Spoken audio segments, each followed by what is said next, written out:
This one comes from the Daily Mail. It was almost like Mardi Gras. More than 200 University of South Carolina students ignored masks and social distancing for a packed pool party despite outbreak of COVID-19 on campus. So we got a large party of 200 people rather, and we could show some of the pictures here going on. The fire chief actually shut it down. People just hanging out, drinking, packed in the pool, not wearing masks.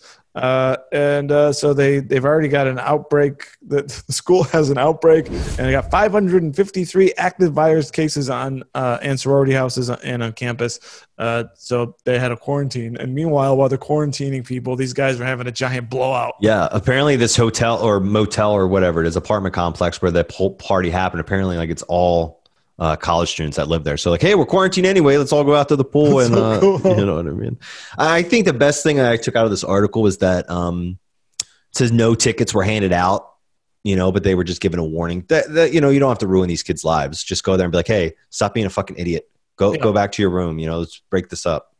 So I mean, I wonder though. I mean, maybe BS is what do we expect college kids to do on one level? I mean, do we expect them to sit in?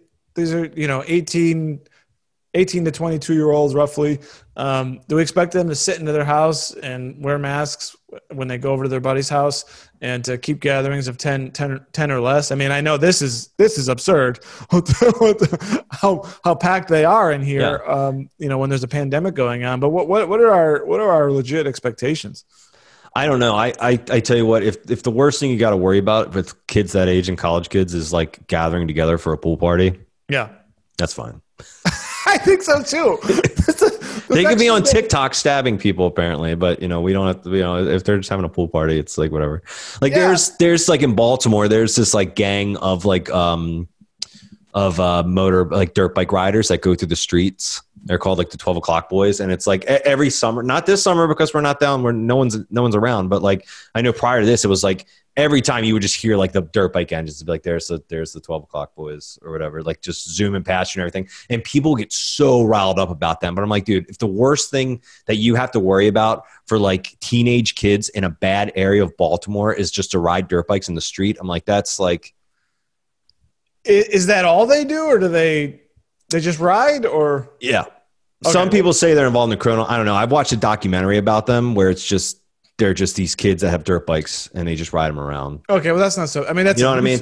It's a lot of he said, she said, but I did see a documentary that a local Baltimore filmmaker made about them. And it was like, some of these kids were actually very intelligent and talented kids. And they're just like to ride dirt bikes, it gives them an excuse to like not, something to do rather than just go like sling dope or something like that. You know what I mean? Like, so it's like a release for them. Yeah. As if people just don't like it's just because they're loud and. Yeah, it's just people just don't like them. People just don't like them because they like to bitch about disruption of traffic or whatever. Like, but who cares? It's like, yeah, you got to sit on your brakes and not move for 2 seconds while like the dirt bikes go past you. But after that, it's over. Yeah. You know what I mean? It's not that big deal. Well, as long as that's all they're doing, then I guess I wouldn't. I mean, I probably wouldn't shake my fist at them too much. They're just driving by. But if they were like riding around and like menacing and then using the fact that they were on bikes to be able to get away, that might be something different. But the way you're describing it, that doesn't seem to be too big of a deal. I want to briefly just take a look at cases here. So this is active cases of, I mean, I don't know. There is under 100 about a week ago, and now we're at, just under 600, as we mentioned earlier. Yeah, it's climbing. And, but they tested almost 9,000 tested negative. So it's pretty small. And as you said, it's just college kids. And now the worry is they might go home for the weekend, get mom sick, or might get grandma sick. Maybe just tell your kid, don't come home. Yeah. I think maybe people need to be responsible in their actions, right? Just like, I had a conversation about this with about athletes that some of them had opted out of the NFL season. I'm like, well, if you're worried about getting some older person sick, just don't go to the older person. Don't go home to mom, or don't go, just to say, look, I'm just like what they're doing with the NBA bubble. That makes sense. Don't go out there and go see grandma for a month or two. Maybe.